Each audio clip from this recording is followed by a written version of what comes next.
যেমন কপালেশ্বর কেলেখাই আপনারা নিন্দা করে সবাই জানেন, সেটাও করেছিল। কপালেশ্বর কেলেখাই আমরা করেছি। আর যেটা হচ্ছে তোমার ঘাটাল, যেটা মাস্টার প্ল্যান সেন্টারে করার কথা ছিল না, করেনি। কিন্তু আমরা অলরেডি 1,500 কোটি টাকার একটা মাস্টার প্ল্যান করেছি।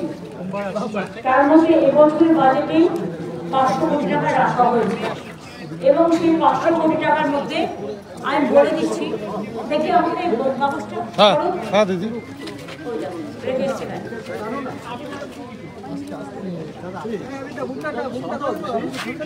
এর মধ্যে ইতিমধ্যে কিছু কাজ হয়েছে, যেমন দাসপুরে হয়েছে, ঘাটালেও হয়েছে, ঘাটাল মিউনিসিপ্যালিটিকেও টাকা দেওয়া হচ্ছে। বর্ষার পরেই তারা কাজটা শুরু করবে, কারণ মনে রাখবেন এবারে বর্ষাটা আগে শুরু হয়েছে, এখনো সেপ্টেম্বর মাস পুরোটাই বর্ষার মরশুম। আর এখন তো চারিদিকে বর্ষা এত বেশি হচ্ছে, একদিকে ডিবিসি ছাড়া জল, অন্যদিকে মাইথন পাঞ্চে এবারে তো 11 ফুট বেশি জল ছেড়েছে। আর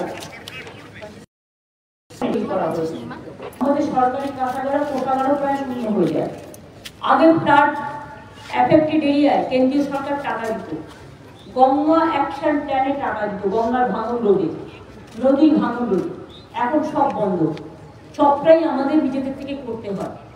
এবং আমাদের আপনারা জানেন 100 দিনের কাজের টাকাও দিতে হয়, কর্মসূচি যেটা আমরা করছি সেটাও বন্ধ। আমি আজকে নতুন নয়, প্রতিবারই আসি এবং একবার তো আমার মনে আছে ঘাটালে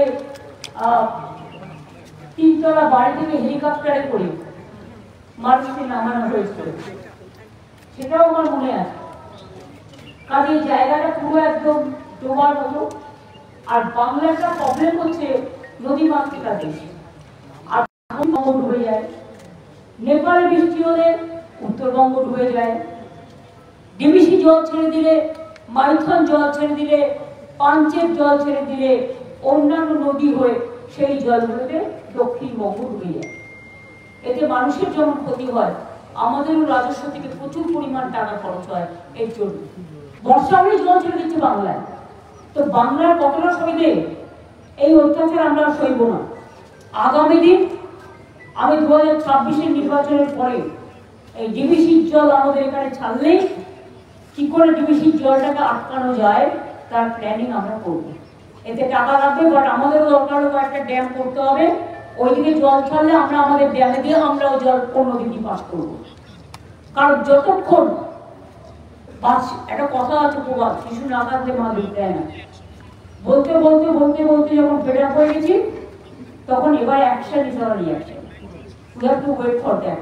আমরা will plan for next. Bangla তো বঞ্চিত না, বাংলা হচ্ছে সব সংখ্যা। বাংলার সাথে সবসময় বিভক্তি সুলভ আচরণ।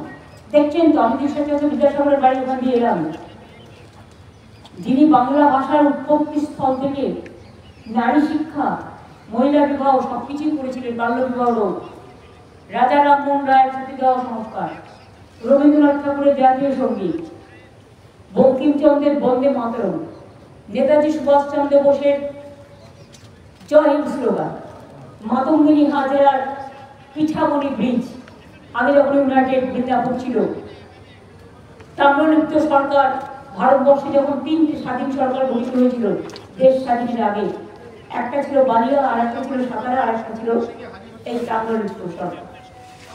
সব ভুলে গেছে। এখন বলছে বাংলা ভাষারই নাকি কোনো অস্তিত্ব নাই, বাংলা বলে কোনো ভাষা নেই। আবার বলছে টুইট করে আমি কেন বলেছি তাই আমাকে ন্যাশনাল সিকিউরিটি অ্যাক্টে অ্যারেস্ট করা উচিত। আমি যা ইচ্ছে করে যা, আমি বলবই। আর একটা কথা হচ্ছে এসআরের নামে, স্পেশাল ডিভিশনের নামে এনআরসি করার একটা প্ল্যান চলছে। সবাই কিন্তু যার ভোটার লিস্টের নাম আছে আবার নতুন করে হবে। এমন কেউ যেন বাকি না থাকেন যে ভোটার লিস্টের নাম তুলবেন না, প্রত্যেকের নাম তুলবেন। देखो असम गवर्नमेंट कैसे दे रहा है, असम गवर्नमेंट हम बंगाली में बोलेगा, आप हिंदी में ट्रांसलेट करो। अगर वो लोग बंगाली को पसंद नहीं करते तो हम बांग्ला में जरूर पढ़ेंगे। बांग्ला भाषाয় বলছি এনআরসি নোটিশ রাজবংশকে দেওয়া হয়েছে, শীল পরিবারকে দেওয়া হয়েছে, মধুয়াদের উপর অত্যাচার হয়েছে, মহারাষ্ট্রে কুচিয়ে কুচিয়ে খুন করা হয়েছে, গুজরাটে অত্যাচার হয়েছে, রাজস্থানে হয়েছে, মধ্যপ্রদেশে হয়েছে, উড়িষ্যায় হয়েছে, গুরগাঁও তো এখনো অনেকে জেলে আছে। আর এত বড় সাহস বলছে বাংলা বলে কোনো ভাষাই নেই। যে বাংলা ভাষা স্বাধীনতার জন্ম দেয়, যে বাংলা ভাষা জাতীয় নবজাগরণের জন্ম দেয়। ফলো করুন সংবাদ প্রতিদিন ডিজিটাল।